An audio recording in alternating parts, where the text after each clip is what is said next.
B news Bangla নেটওয়ার্কে আমার অনেক অনেক শুভেচ্ছা এবং ভালোবাসা। আপনারা এই চ্যানেলটি দেখুন, সাবস্ক্রাইব করুন এবং শেয়ার করুন।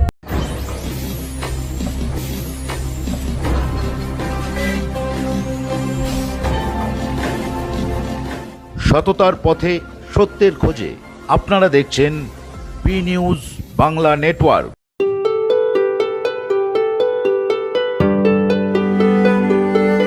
রামকৃষ্ণপুরে রাইজিং ফাউন্ডেশনের উদ্যোগে 2 অক্টোবর মহাসমারোহে পালিত হলো আগমনী উৎসব।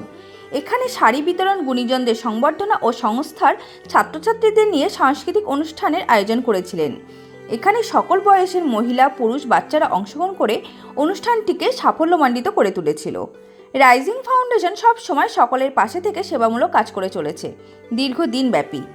এই সংস্থা সারা বছর ব্যাপী সমাজসেবামূলক নানা প্রকার কার্যক্রম ও সাংস্কৃতিক অনুষ্ঠান করে থাকে। এই সংস্থা অনেক দুস্থ ছাত্রছাত্রীদের পড়াশোনার পাশাপাশি খেলাধুলায় সাহায্য করে থাকে।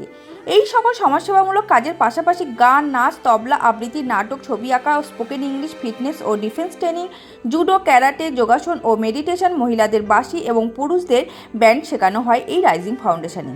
এখানে অনেক বিশিষ্ট ব্যক্তিবর্গরা উপস্থিত ছিলেন।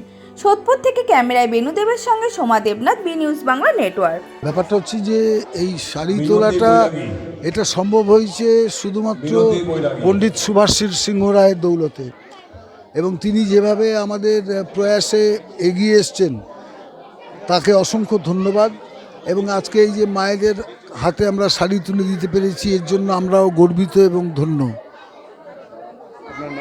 আমার নাম কল্যাণ দাশগুপ্ত, আমি কালচারাল সেলে আছি, রাইজিং ফাউন্ডেশনের কালচারাল সেলে আছি। এটার বিষয়টা হচ্ছে যে আজকে মাতৃশক্তির সূচনা।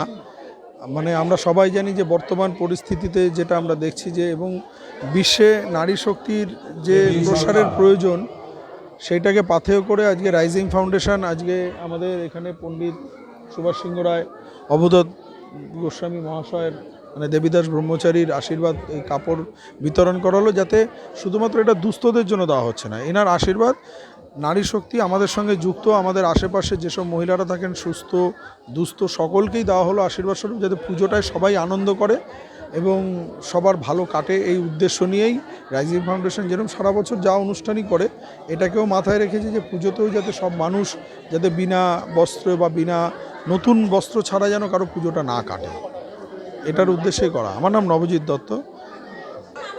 অ্যাকচুয়ালি আমাদের এটা এটাই আমাদের কাজ। আমরা এই কাজটা করার জন্যই আমরা সর্বদা চেষ্টা করি সমাজের কিছু কিছু মানুষ এই মহালয়ার দিন, এমন একটা উৎসবের দিন, প্রত্যেক মানুষের হাসি ফোটানোর জন্য কিছু অর্ঘ্য তাকে বস্ত্র দেওয়া, এরকম কর্ম আমরা করে থাকি। শুধু বস্ত্র নয়, তার শিক্ষা, গান, আবৃত্তি এবং সমাজের বিভিন্ন কাজ আমরা করে থাকি। তার আমাদের একটা কর্ম, এই কর্মটা দিয়ে আমরা একটা করছি এবং এই বহু অনুষ্ঠান আমরা করে থাকি। শুধু আজকেই নয়, আমরা সারা বছর ধরে এরকম অনুষ্ঠান করে থাকি।